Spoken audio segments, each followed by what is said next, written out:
Hey everyone, today we are going to talk about a blower door test, what it is, why it's important, and how it relates to energy efficiency. Turn it on and we're good to go. Basically, what a blower door test allows us to do is measure how much air leaks through the envelope of the home, leaks through the walls, how much air is leaking from the inside of the home to the outside of the home, and from the outside to the inside.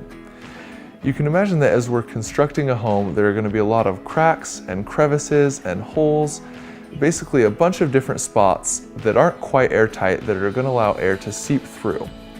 Why this is important is you can imagine that if we are in the middle of January and it's 10 degrees outside, we don't want any more air than necessary to seep through the home.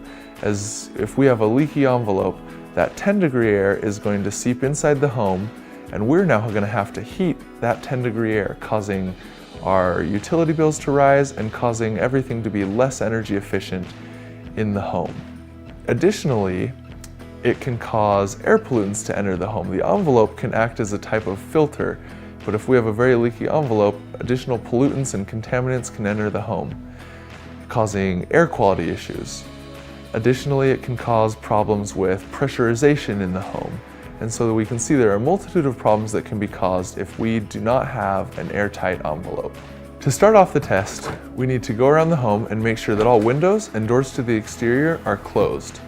All doors on the interior from one room to another need to be open.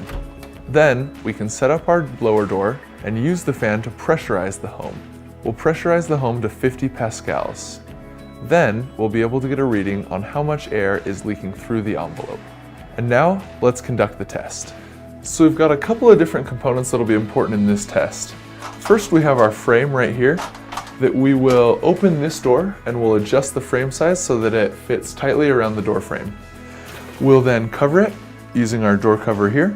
That'll create an airtight seal around the door except for a small hole in the door cover through which we will place the fan.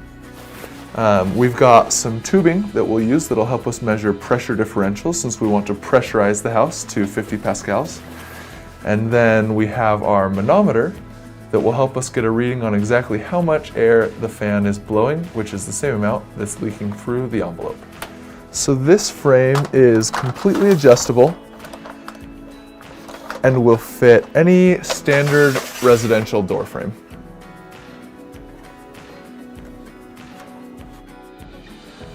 Now that our door frame is the right size, we can put our door cover on,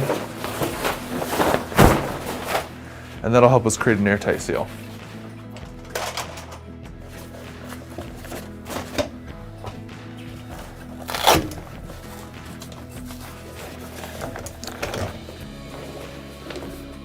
Now that the frame is attached to the cover, we can install it in the door, and we'll have an airtight seal.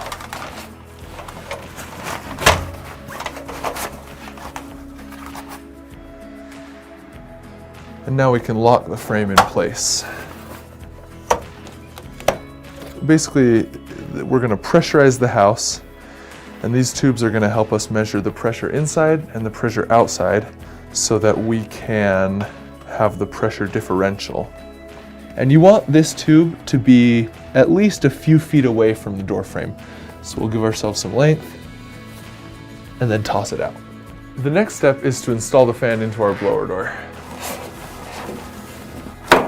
Now we can install the last piece of the door frame that'll help keep the fan upright as well.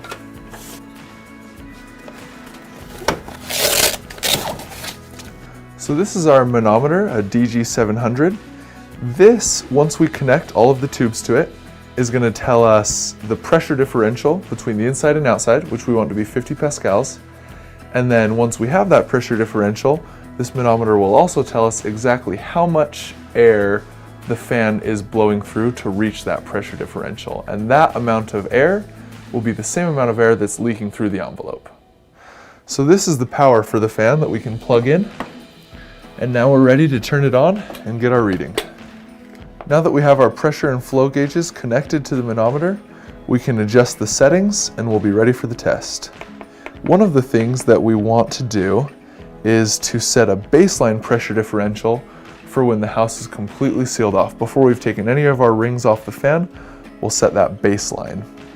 Now we'll remove one of the rings on the blower door fan. The larger the home, the larger the ring that we'll want to remove. This is an average sized home, so we'll remove the A-ring. And now we can input that into the manometer and turn it on, and we're good to go.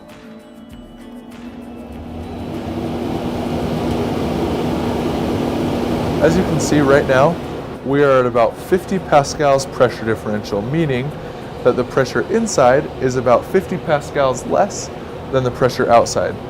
And right now we're about 1,660 CFM of leakage. Now you can see that number's jumping around a little bit, so we will take a time average, and we can see that it's 1,634 CFM, and that's maybe a more accurate since we've time averaged it. And that's our amount of leakage. So from this test, we saw that we had about 1,640 CFM of leakage when the home was pressurized to 50 pascals. You can use an equation to convert that CFM number into an air changes per hour, which is going to be a little more useful. On this home, that turned out to be about 4.9 air changes per hour. In conclusion, the blower door tests allows us to measure exactly how much air is leaking through the envelope of the home. Currently, code in Utah requires that new homes be built with a maximum of 3.5 air changes per hour when the home is pressurized to 50 pascals. With this test result, we now know whether or not we're in an acceptable spot or whether or not additional steps need to be taken to seal the home even tighter if this is a new construction home. Therein lies the value of the test, which is knowing exactly how energy efficient our home is and whether or not we need to take additional steps to make it even more energy efficient.